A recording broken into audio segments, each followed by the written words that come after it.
Olá, então hoje nós iremos trabalhar a questão como você elaborar um currículo. O tema da nossa aula é como se você se comportar na entrevista de emprego. Mas é interessante inicialmente você saber primeiramente o seu cartão de entrada. O seu cartão de entrada, a sua grande oportunidade inicialmente é o seu currículo, porque ali ele vai demonstrar como é que você é, quem é você, a sua formação, enfim. Então, para isso, o nosso material que consta na plataforma, ele está bem detalhado como você fazer, como você elaborar esse currículo, certo? Enfim, para você mandar o currículo, logicamente, em muitos casos você manda por e-mail, manda por uma plataforma, né? Então entrega pessoalmente. Ou você entrega em agências de emprego ou faz algum cadastro. Mas é importante que você faça isso de uma forma muito detalhada, com muito cuidado.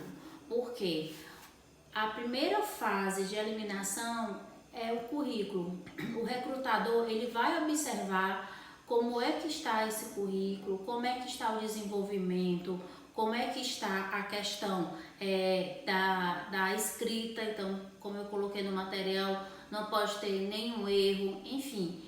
É importante também, uma dica que eu dou, quando você elaborar esse seu material, você pedir para outra pessoa dar uma olhada, ou então até mesmo uma pessoa formada em letras, dar uma verificada a questão da concordância gramatical, a questão da escrita, para ver se não tem nenhuma palavra, porque o recrutador ele vai observar que se tiver um erro de língua portuguesa, já vai ser um ponto negativo, enfim. Então assim, outro ponto, após o envio do currículo, é interessante se você fazer uma pesquisa. Como assim uma pesquisa, Vanúzia?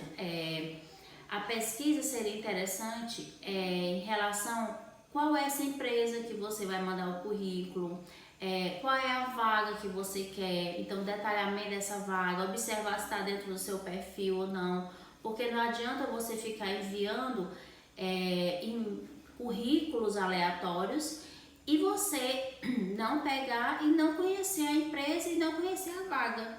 Porque se for uma vaga que é totalmente diferente do seu perfil, você não vai ser chamado.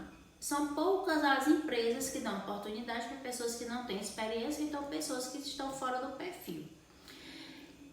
Então, assim, exemplo, se você mandar o seu currículo e for chamado para uma empresa, um ponto interessantíssimo é você fazer uma preparação prévia.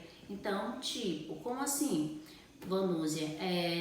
Você faz uma pesquisa sobre essa empresa, vê o histórico da empresa, vê a opinião das pessoas, porque normalmente quando você faz uma pesquisa tem informando como é que os colaboradores eles falam daquela empresa em relação a benefícios, em relação a ambiente, em relação a relacionamento interpessoal, que hoje em dia é muito, muito importante. Eu sempre falo que as empresas elas contratam por competência e demitem por comportamento, e além disso as empresas elas estão fazendo o que hoje? Trabalhando essa questão comportamental e relacionamento interpessoal. Então, antes de ir para a entrevista, faça essa pesquisa, estude sobre a empresa, porque 90% dos casos o recrutador ele pergunta se você já conhecia a empresa e o que você sabe sobre. Então realmente vai ficar muito negativo para você se você olhar para o recrutador e falar que não entende, que não sabe que empresa é essa. Então isso é importante, é um ponto crucial para você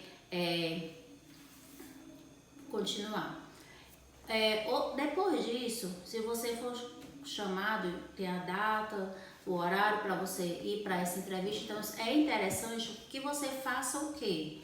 Que você acorde cedo, veja no dia anterior qual é a roupa que você vai para essa entrevista. Por quê?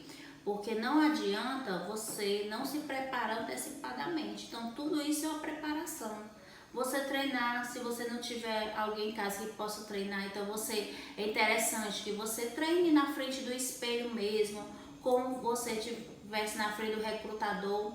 No nosso material tem as perguntas lá, perguntas chaves, que normalmente no processo seletivo o recrutador ele pergunta. Então normalmente você for para 2, para 3 processos, você vai observar que as perguntas elas se repetem. Então, assim, são perguntas chaves que quando você chegar lá, você não vai se sentir despreparado. Então, é interessante que você estude o material e treine. E quando você for para essa entrevista, você vai observar que você vai se sentir mais seguro. Porque normalmente quando um candidato vai para a entrevista de emprego, nós observamos que ele fica nervoso, que tem a questão da ansiedade. Tudo isso são fatores impactantes de uma forma negativa para que ele seja aprovado. Muitas vezes a pessoa ela tem todo o potencial, todas as competências, mas na hora lá do recrutamento, da seleção, nós observamos que aquela pessoa ela está com um comportamento diferente. E tudo isso é o quê? Porque esse candidato ele não se preparou antes. Então essa preparação prévia, ela é importantíssima, principalmente essa preparação do emocional.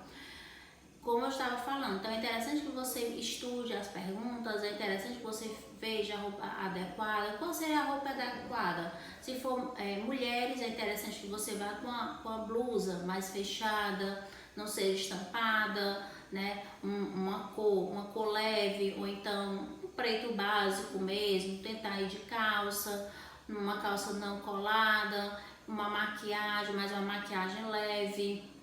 Cabelos, pode ser um cabelo arrumado, então um cabelo preso, tipo coque, então nada que vá de uma forma exagerada. Por quê? Porque você vai para uma entrevista, você não vai para uma festa, então esse é o diferencial.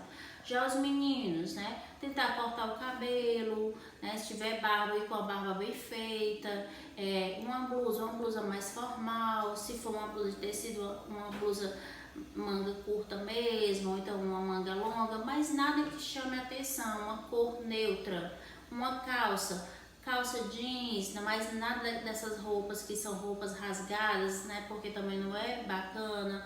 A questão do sapato, ver a limpeza do sapato, não fica legal se você chegar numa empresa e ir com um calçado sujo. Unhas limpas, cortadas, do mesmo jeito as meninas, se for pintar as unhas, colocar uma cor mais leve, então algo que não chame a atenção. Então o básico, isso é importante, nada é muito extravagante e algo mais básico mesmo. E é interessante, eu sempre falo isso para os meus alunos, que é interessante que você já tenha no seu guarda-roupa a roupa da entrevista de emprego. Então eu sempre brinco dizendo, mãe, não mexe na minha roupa na entrevista de emprego. Não tem problema, só que você só tem uma roupa, deixa aquela roupa ali. É a roupa da entrevista, sempre separada, guardadinha, lavada. Por quê? Porque você não vai para uma festa, então se você repetir, pode trocar sua blusa, enfim, não tem problema nenhum. Ali você já vai estar pronto e já sabe que roupa, que calçado que você vai usar. É interessante também que você tenha essa limpeza, essa organização, porque o recrutador ele observa tudo isso. Então, seja uma pessoa que você vai passar ali segurança. Né? Então, os processos seletivos, inicialmente, eles começam com a avaliação curricular e, normalmente, no segundo ponto, eles fazem o que é uma dinâmica de grupo. E nessa dinâmica de grupo, é interessante que você tente se destacar. Agora, se destacar não é ser arrogante, não é você querer ser superior aos outros, enfim, se destacar é ser você, é você mostrar o seu potencial, é mostrar que você é capaz, enfim, se for para uma apresentação em grupo, é você tentar liderar, tentar ter esse perfil de líder. Agora, um líder que realmente consegue comandar aquelas pessoas, mas de uma forma leve e faça com que aquelas pessoas te sigam e aceitem sua opinião, enfim, porque tem a diferença do líder e do chefe. Então tem pessoas que às vezes em recrutamento nós observamos que querem impor, então não é interessante você impor, então é interessante que você faça de uma forma leve e que as pessoas concordem com a sua opinião. Então assim, normalmente eu sempre digo que não é interessante a sua equipe ser a primeira. Então, se você for equipe ou se for uma apresentação individual, seja o segundo para você observar como é que foi o primeiro e tentar não cometer as mesmas falhas, né? O primeiro ou o segundo. Enfim, outra dica que é interessante, veja os pontos que sempre no recrutamento eles fazem essa pergunta. Diga 3 pontos positivos que você observa em você e 3 pontos a melhorar. Então, como é que você vai fazer isso? você vai fazer estudando em casa, como eu coloquei no material. Liste pelo menos 10 pontos que você acha positivo em você, que os outros observem você e você percebe que é assim. E liste pelo menos 10 pontos que você acredita que precisa melhorar. Eu sempre acho interessante fazer um link com a vaga. Vou pegar um exemplo. Se você vai para uma vaga de assistente administrativo, vê o que tem lá no detalhamento da vaga e vê qual o perfil que ele pede. Então, normalmente é interessante você falar pontos positivos relacionados ao profissional e pontos a melhorar relacionados ao profissional. Então, fique atento a esses 3 pontos. Na próxima aula, vamos continuar.